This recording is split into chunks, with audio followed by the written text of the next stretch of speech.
Hi everybody, welcome to the United Stand. Manchester United draw 1-1 against FC Twente. And as Kenny says, I'm furious, Mark. This favouritism, Bruno losing the ball too many times. How many times do we need to talk about this? Mazraoui, our best signing so far. Well, we are going to talk about it because I said it after the Brighton game. I want Manchester United to succeed in the current guise with Ineos and Ten Hag and the new signings. I want it to work because if we knock it all down again, who knows how long it's going to take to get back to being anywhere close again. So I want it to work, but I said it after Brighton, and I tell you what, Ten Hag outers, they'll be dancing in the garden. I've told you so, I told you so. But they're not, they're consistent. Respect, they're consistent. I actually believe if you are Ten Hag in, then you should be angrier than Ten Hag outers because your faith in this side and this manager is being tested to the bloody limit by what absolutely outrages me and was one of the key performance indicators before the start of the season. The favouritism has to go. It has to go. And what we've seen in the last two games is deja bloody vu. Bruno is a prime example of it. He should have been taken off against Crystal Palace. And we spoke about it in that match reaction. And what happens? We give him another 90 minutes where he's, it's not even debatable he should have been taken off. Even Ten Hag knows he should be taken off. You know why Ten Hag knows he should be taken off? Because he puts Mount in Bruno's position and puts Bruno on the fucking right wing. I mean, if that's not a big, massive, you're shit, Bruno, you're going to the right wing. What is it that this player has got? Because I love Bruno Fernandes. I think he's a fantastic player. But like many other players before him, he's going through a shit patch. And when a player's going through the shit patch, they get subbed off. I can't think of many Man United players in my lifetime that I would say never take them off. I've seen Ronaldo taken off. I've seen Roy Keane taken off. I've seen Cantona taken off. I've seen Beckham taken off. I've seen Rooney taken off. So don't come at me with this shit that Bruno Fernandes can never be taken off. And look, people will say, well, he took him off against Brighton. He did. He did. And it was a bloody mistake because Bruno was playing well. But he has not took him off in the last two games when he's been bloody awful. And it's costing us. It's costing Ten Hag his reputation. It's costing Bruno his support from the fans because everybody's getting pissed off by it. It is the most blatant bit of favouritism. And it has to stop. It should have stopped on Saturday. It never should have happened tonight. It was absolutely embarrassing. And I'll say what I said against Brighton. I don't want this to happen, but if we end up with another manager, it will be because Ten Hag sacked himself. He can't complain. He can't complain about injuries. He can't complain about not being given a chance. He can't complain about the fans not being patient. That patience is still there, but you're wearing it thin, mate. Your substitutions of Rasmus, Mount and Mainu were good, but they were fucking 10 minutes too late. You can't bring players on like that on the 75th minute. The game just was gone. It was gone. It was too late. It was the right subs at the wrong time. And you should have took Bruno off as well. You have to call it out. There cannot be a United fan tonight going, it's an overreaction. It's overreaction. Look, we didn't play well. I think there's reasons why we didn't play well, and we can talk about that. But when you don't play well and then the manager compounds it with ridiculous decisions, then ultimately the manager is going to take the blame, and he has to take the blame. Look, fortunately, there's nothing around Rashford or Garnacho or Ahmad. The wing play was fine. The substitutions were fine. But you saw Eriksen. You saw Eriksen shaking his head, and he's right. He made a mistake. He made a mistake, but he'd scored the goal, and at the right end of the pitch, Eriksen was a threat. The reason Eriksen was frustrated that he was taken off is because he knows he was playing well in the final third. And he's the guy, who wants to stay on, having made the mistake, and get United back into it. And he's probably thinking the same as you and I. He's probably going, why the fuck am I being taken off when I've scored and I'm playing well and this guy is playing shit? Why is this? And that is a bad thing because we talk about what we think as fans. What do you think the players are thinking? What do you think the players are thinking? Because they can see it as much as you can see it as well. Mark, let's give Twente credit. That defence could have helped Ukraine against the Russian offensive, says Black Wolf. His persistence of picking Bruno and keep changing the centre-back will cause him to be sacked, says Anakin. I think this is a great point. I want to talk about this. We are going to do player ratings in a minute. Bruno was good first 2 seasons. I think he's past it now, says Glenn. Eric Ten Hag needs to figure out that Højlund, Rashford and Bruno are not good against the low block. I can't understand why he persists with that. I don't think you can bring Rasmus into this, mate. He played 15 minutes. You know, yeah. I don't think Rasmus is the problem. I think you can talk about Xerxes, you can talk about Rashford, you can talk about Bruno, you can talk about Ahmad. They were on for long enough. But yeah, I don't really think that Rasmus, Mount and Mainoo were given enough time to be critical. I don't really think Garnacho was given enough time. But Garnacho always seems to make things happen, doesn't he? Can they be the right subs if the wrong players came off? Can they be the right subs if the wrong players came off, says Corey Lineker. I wanted to work, but sorry, had enough now, says Ger. And Ten Hag needs the time to implement new players into his tactics. I think fundamentally, when we're talking about why it didn't work tonight, I still think that rotation is fine, but the drop-off is too big. When I look at specifically the defensive line, we were unrecognisable. One player gets rotated out and we were unrecognisable. I mean, in the second half, there was that one to Delo. When they came out for the second half, Rashford and Maguire were talking about this long diagonal. We didn't do it on Saturday. We didn't do the long diagonal on Saturday. And yet tonight, we've probably done it between 5 and 10 times. One player rotated into our back four, changed the way we play. On Saturday, we were, you know, we did have a bit of a high line tonight. I'm not going to focus on that. But what we did with the ball was completely different. And we did drop off when people attacked us because we were scared of the pace. But we weren't the same on the ball. We didn't play into the midfield the same way. We weren't patient around the centre-backs in the same way. It was panicky. It was disjointed. It was diagonal long balls. And it was a mess. There was no rhythm, because there was no consistency to what we were doing. At times Martinez would run into the midfield to try and create the extra man. At times Martinez would play into Agate or into Eriksson. But then the next time we'd hit the long diagonal, and it's disjointed because it's not rhythmic. There's no systematic approach to what we're doing. It's like we might hit a long ball now, or we might play into the midfield now, and that's the problem. You can rotate. It's fine to rotate Rashford and Garnacho because some would say it's very close between the two players and what they offer. But when you rotate De Ligt for Maguire, unlike what Paul Scholes thinks, they're night and day. The way they play, the way they move, the way they want to play, they're very, very different. And it would be the same if you put Lindelof in there or Johnny Evans in there. When you take De Ligt out and you put one of those other three with Martinez, it's a big difference. And I saw it all game. We had no rhythm. The rhythm from Saturday came from the back four, specifically from the centre-backs. We were doing a lot of the same things, but we just didn't, you know, and I sort of understand you've got to rotate, but the problem is when you rotate, it can change the way that you play.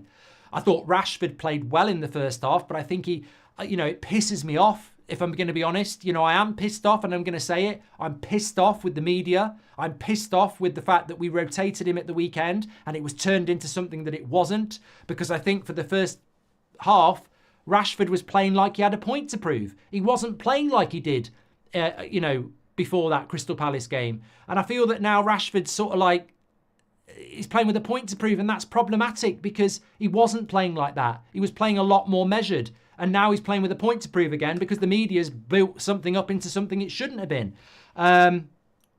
We just seem to lose all the rhythm that we had against Crystal Palace, against a team that I don't think is any better than Crystal Palace, and we're playing at Old Trafford.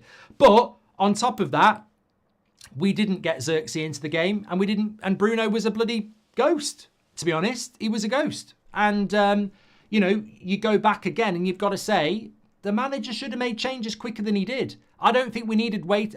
I personally, when did the goal go in for them? And can I just talk about that goal, by the way? My God. Bloody hell. I mean, shit a brick. It was absolutely embarrassing. There needs to be the Titanic music where it goes, you're here. It was just absolutely comical defending. It starts off in the right back position. Rashford gets bullied off. Bruno decides he doesn't fancy it. Martinez, in fairness, can't fancy it because he's on a yellow card. Maguire just sort of goes backwards in a star jump. Agate comes across and makes a great tackle. Eriksen, for some reason, thinks he's got all the time in the world. He thinks he's Louis Armstrong and gets tackled. Then they run through. He puts it in the near post, and I think Onana's going to save it. And he does a bloody FIFA goalkeeper glitch. Just lets it. I mean, literally 6 players in our team could have stopped that goal. Onana could have stopped it. Eriksen could have stopped it. Maguire could have stopped it. Martinez could have stopped it. Bruno could have stopped it. And Rashford could have stopped it.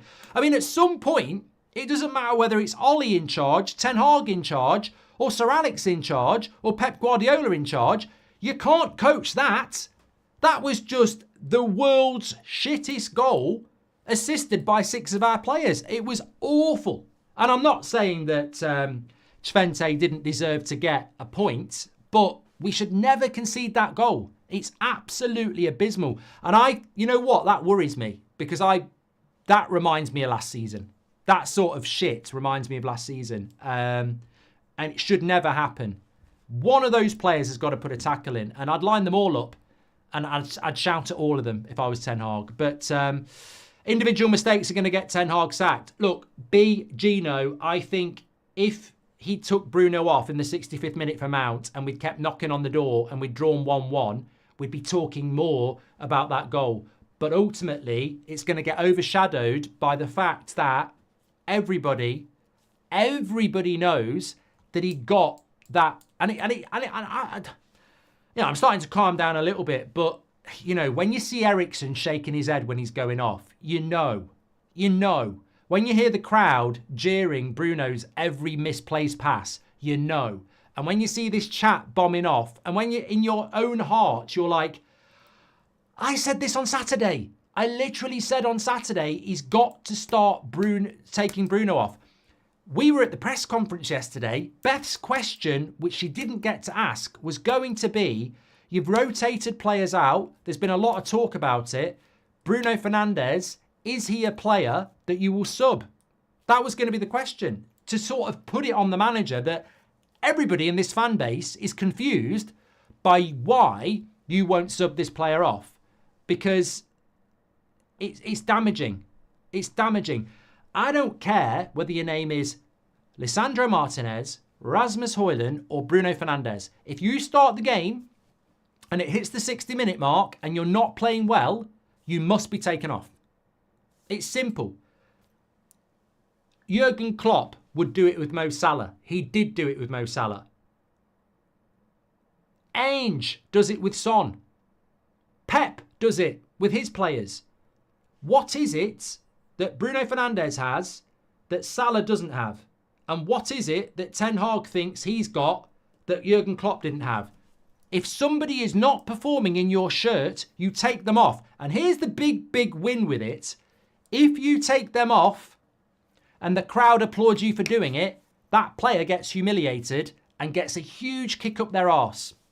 And as they come off, and look, is Ten Hag scared of Bruno? Are we actually in a situation where we've got a player in the dressing room that's, he's scared of?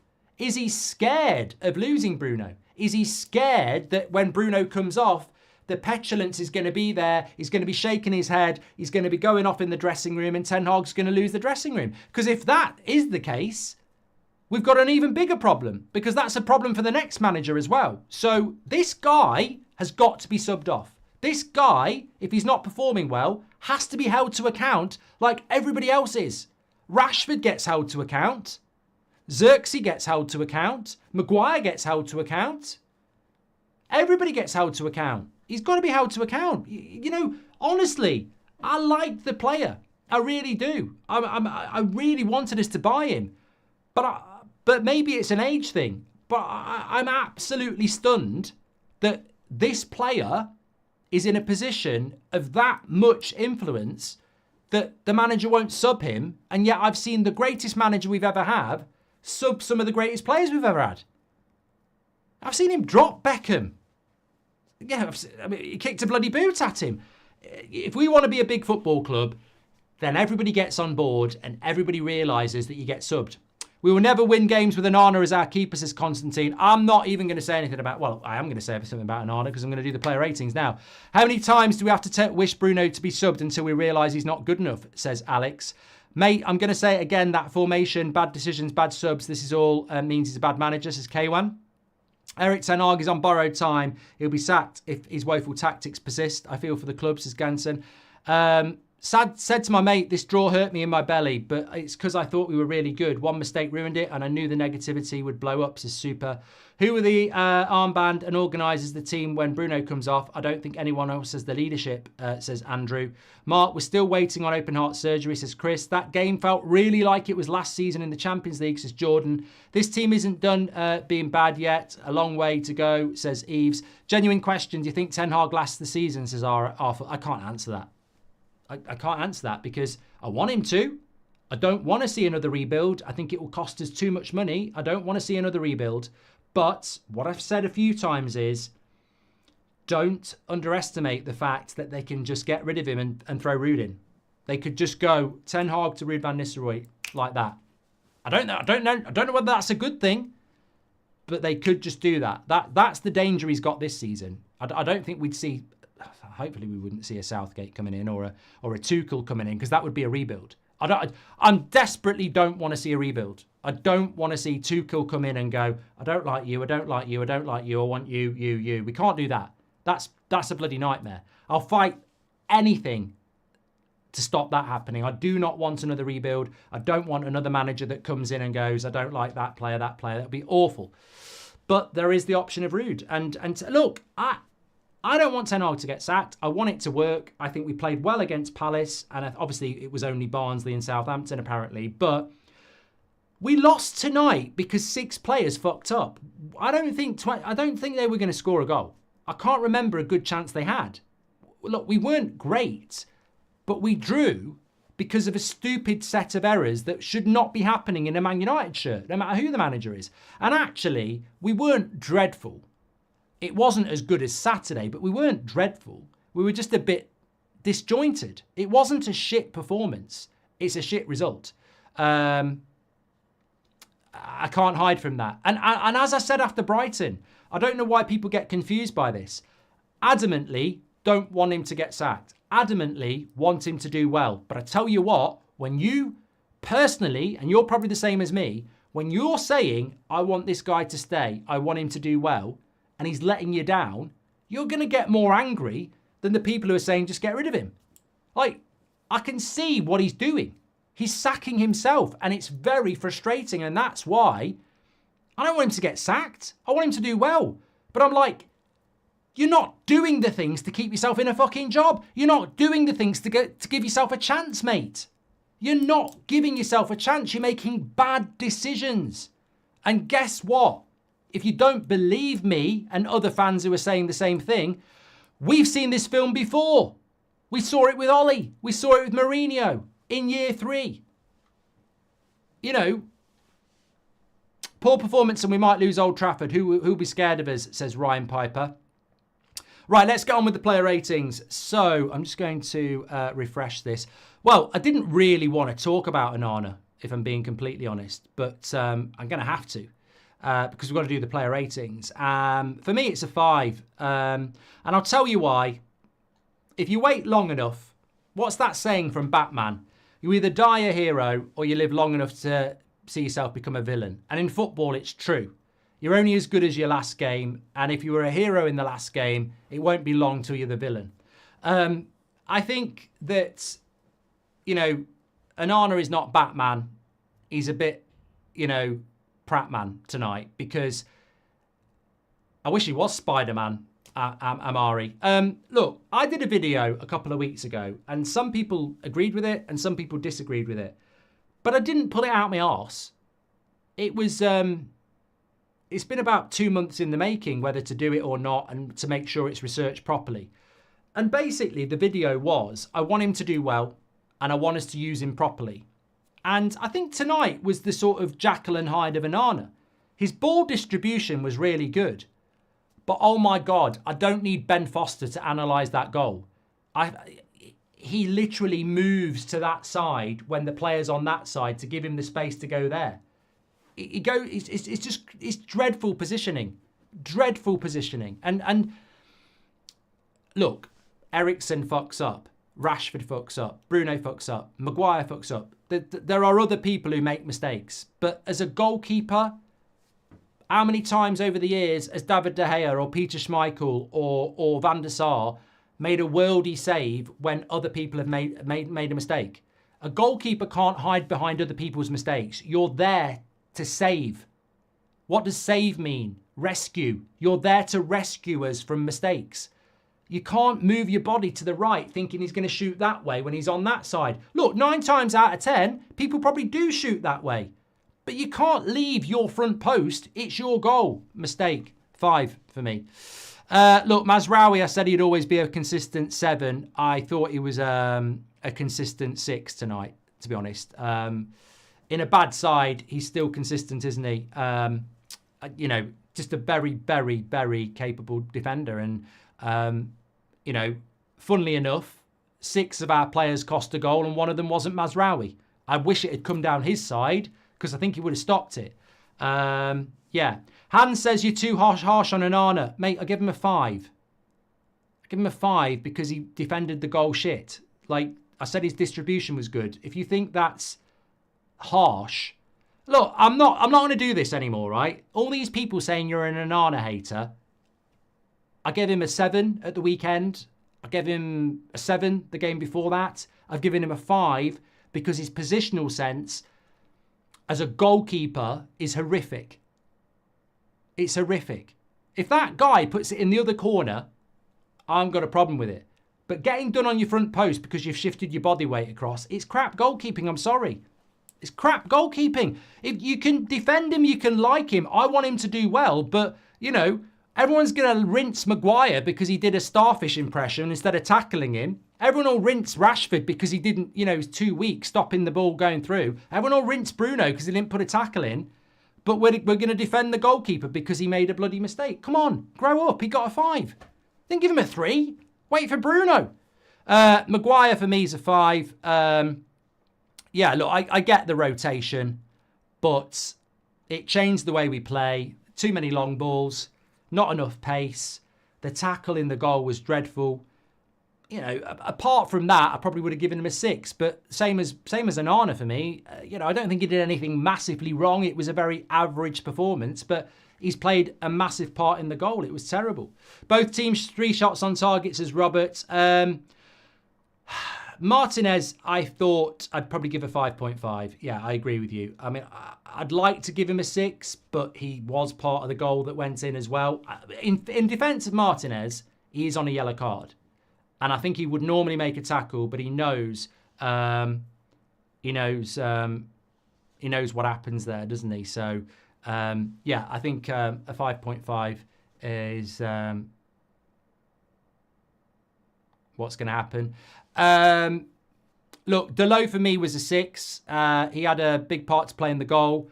His energy is relentless, and he's a massively important player for us. And again, a little bit like Mazraoui, I think he's a ridiculously consistent player for us. Unfortunately, that goal came down his side, but he's got nothing to do with it, has he? But I'd give Delo a pass as I'd give Mazraoui a pass tonight. I don't think in any way, shape or form they did anything wrong. I think Ugarte would get a 6 for me as well. You know, he nearly stopped that goal, to be fair. He was the only one who put a tackle in. There was a few misplaced passes from Ugarte tonight. Definitely a few.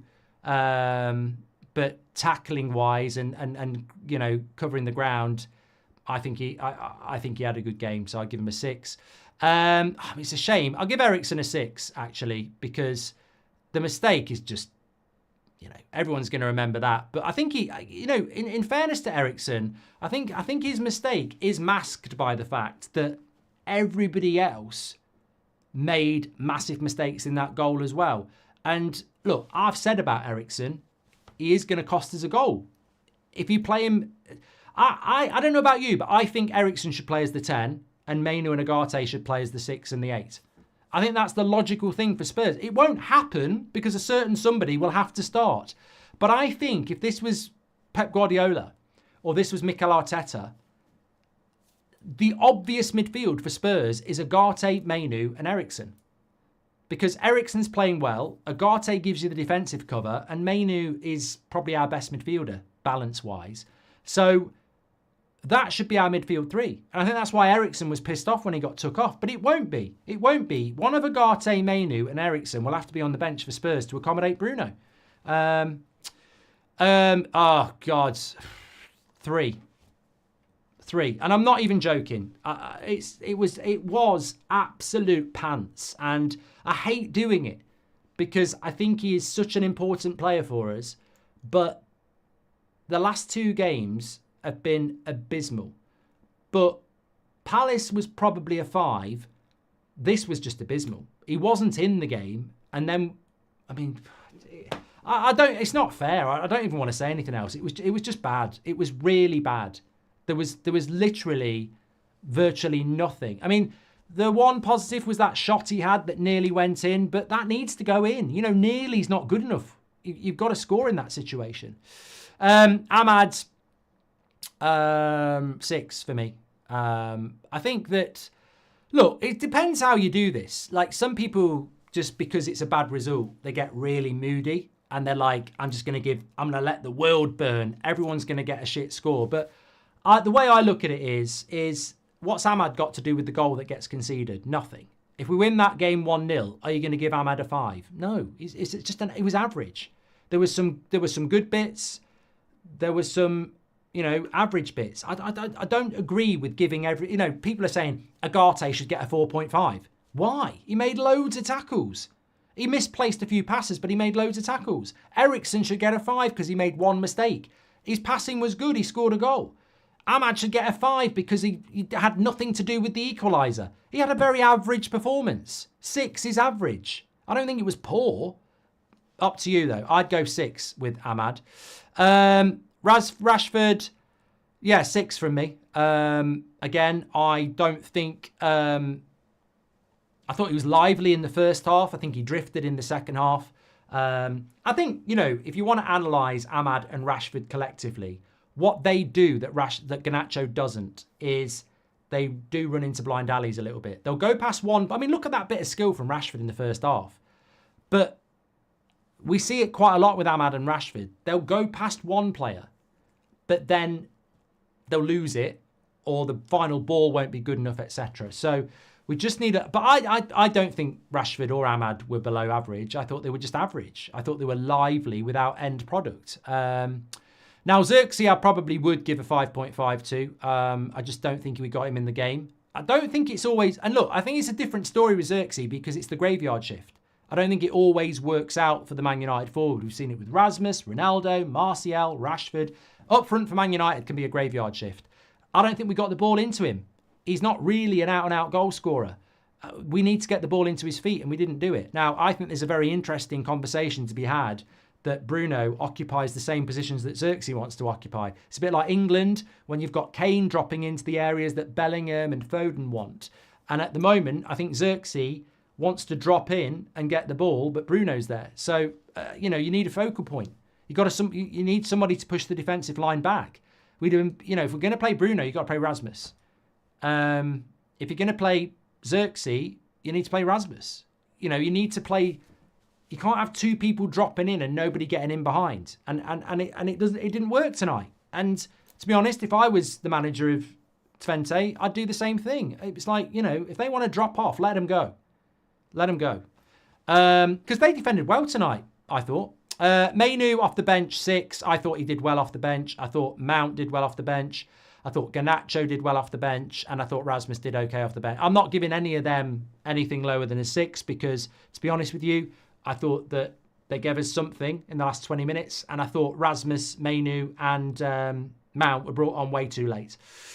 Which leaves me with Ten Hag. And honestly, I've got to give a man of the match. Shite. Who would be my man of the match then? Bloody hell.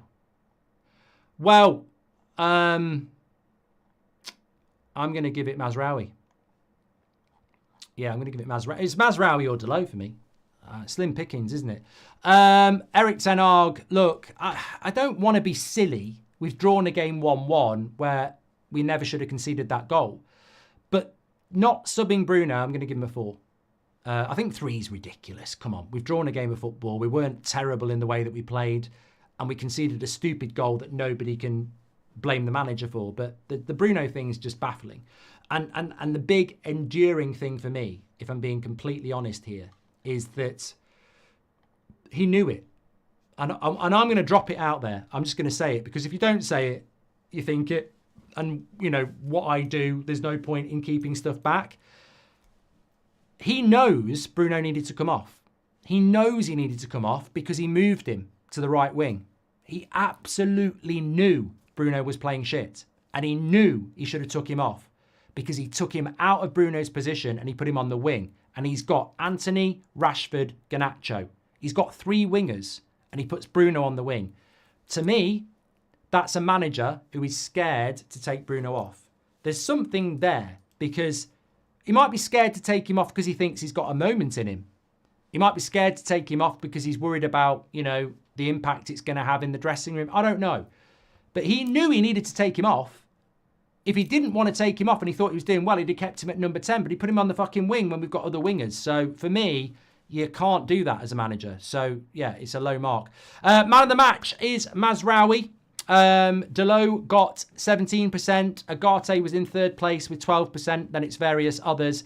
Look, you know, Mazraoui, I think, is one positive that just keeps occurring every week. I know we don't feel like positives at the moment, but he does keep showing up every week with his consistency. So, you know, fair play to him for that. Apparently we've got Leicester City in the cup. Home or away? I think we're at home.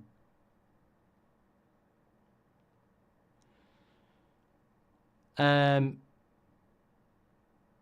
few people saying Delo. Bruno only made 1 key pass all game, says Duncan. That's surely got to be his lowest over 90 minutes. Leicester in the next round, says Effie. I was shouting and celebrating when we signed Ten Hag, but I can't keep talking about what I think other top managers would do in his spot at United, says Connor. Look, you know what? We've got a technical director. We've got a director of football. If they're not sitting him in a room tomorrow and saying, why didn't you take Bruno off? And if he gives a shit answer and you end up sacking him, then the next manager can't do the same thing.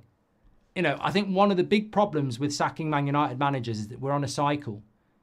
We're on a cycle of favouritism. You know, the next manager might do the same thing. So whether Ten Hag stays or not, there is a bigger issue at Man United that's been going on for 10 years where certain players just seem to have too much influence. And that needs to change. That does need to change. Because what's the point in getting a new manager and then we're saying the same thing? Oh, certain players can't be subbed again. We're at home. Thank you very much. Right, let's get over to the fan forum because they're waiting for us. Thank you, everybody, for watching. We're back on the morning show at 10 o'clock, but we've got the fan forum now. Tune in. Let me see who's on the fan forum for you because I can have a look in the back system. We've got... Who we got? Some of you gone already. Got Ricky, Kev. They're ready to go. Oh, imagine what Ricky's going to have to say about Bruno. If you thought I was bad, I was PG. He's going to be X-rated. Get over there.